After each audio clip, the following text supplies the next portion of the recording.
when you took this job earlier in 2023, what was the one thing that surprised you the most as a first-time college head coach? You know, I get asked that question a lot. I don't know if I was surprised by anything. Yeah. I'd been around, on the high school side of it, I saw it from that lens. So college coaches on campus all the time, talked to them, understood the challenges, understood the new climate of college football. When I was at ESPN and Elite 11, same thing. Saw it all. I kind of saw it all. Yeah.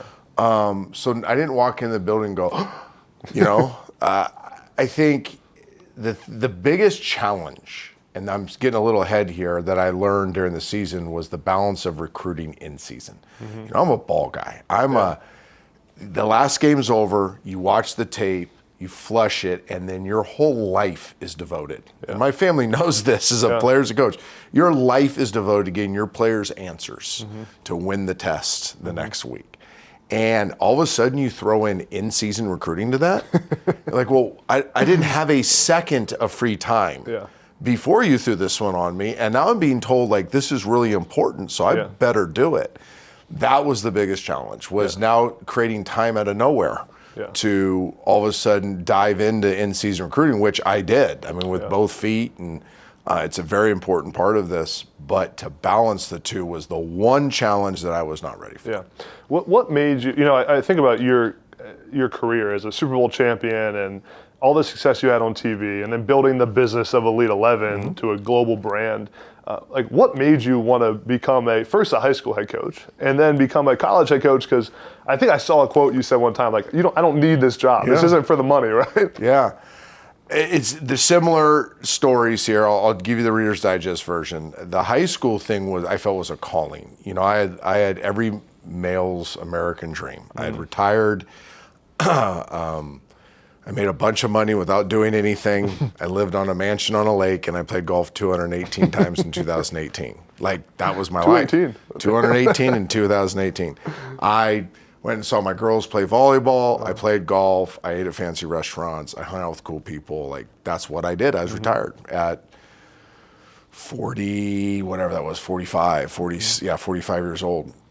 And it was fun, and I would never say it wasn't fun. And I actually really appreciate those years, because I did it for 3 years, and then I realized, woke up one morning, I'm like, nothing wakes me up with the hair on my arm standing up. My girls' careers are winding down. Plus, I never want to be the dad that lived through his girls' wins and losses. I didn't have no juice. And my kids were starting to tell me, and my wife was starting to tell me, you're different. And they were nice about it at first. They were like, you're just not the same. You've lost your edge. You've lost your juice. You're not in very good shape. You're not taking care of yourself.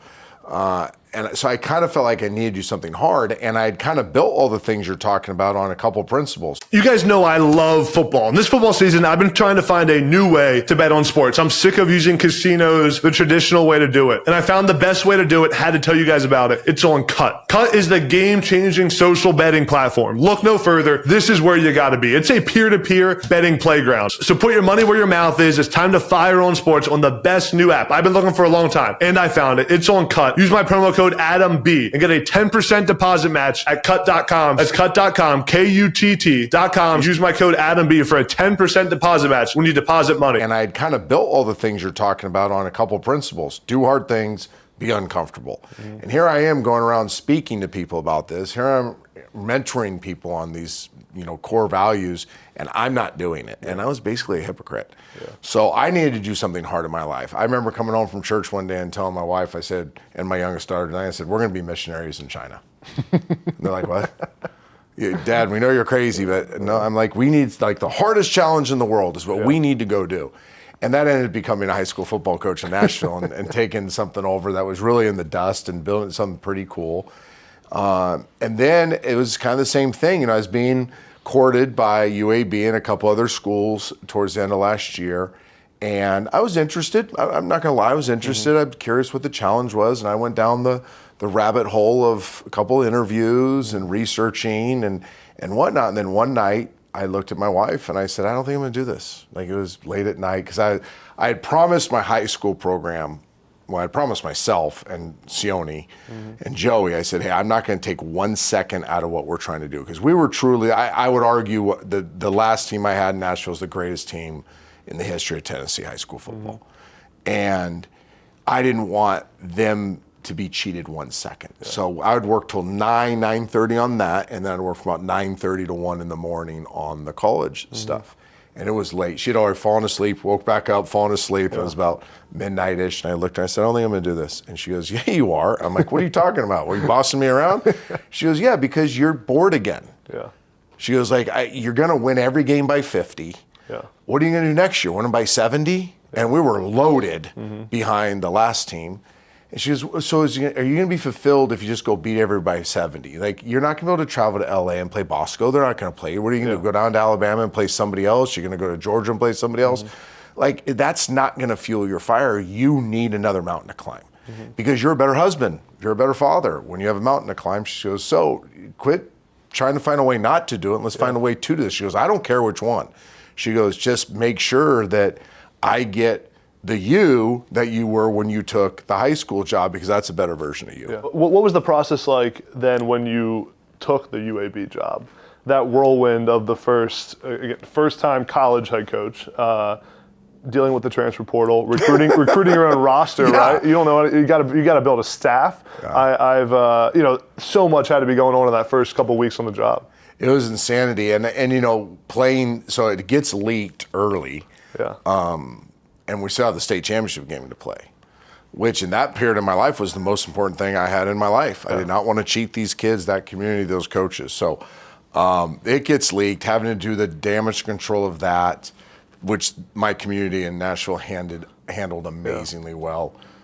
Coming down here for a press conference before we play the game. Oh, really? Wow. Yeah, people forget. I came down here and did the presser, get back in the car and go to Chattanooga, win that one by $1 million, and then drive down and start the job. Yeah. So it was crazy. Luckily, I give Bryant Vincent a lot of credit. He was the interim coach here, now the new coach at ULM. He was super gracious. He opened up this building to me, this office to me. I had to deal with him. I said, listen, I am not going to coach this team. I'm not going to get in your way. You have a bowl game to win.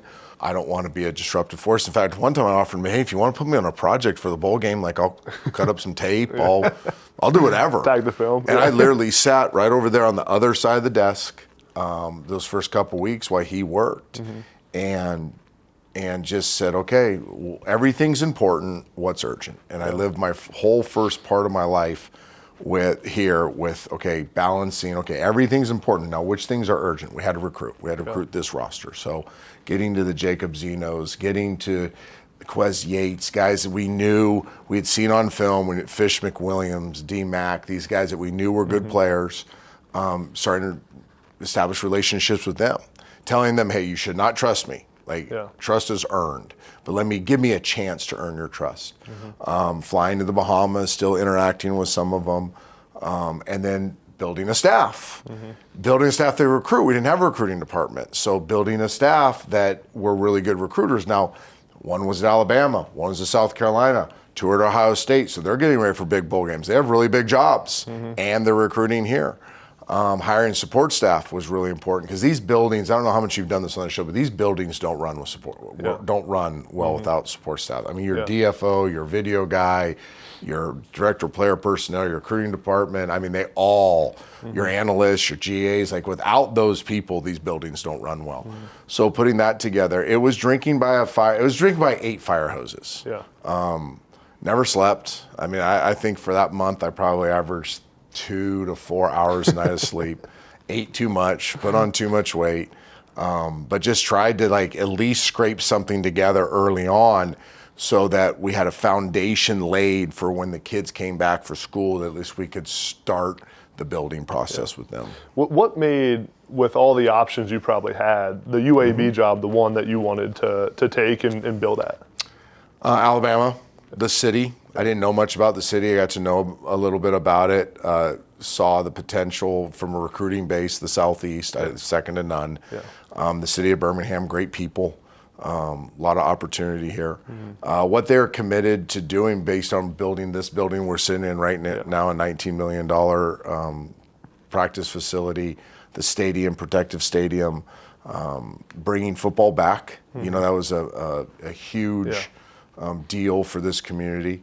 What was that, 2017 when that came Yeah. out? Wow. And for me, it was, I have, selfishly, my oldest daughter is 27, married, has my grandson, which, by the way, grandsons are the best thing in the history of the world. My middle daughter, I knew was going to end up in the Southeast. She's now playing for the Professional Volleyball Federation in Atlanta, so she's in the Southeast.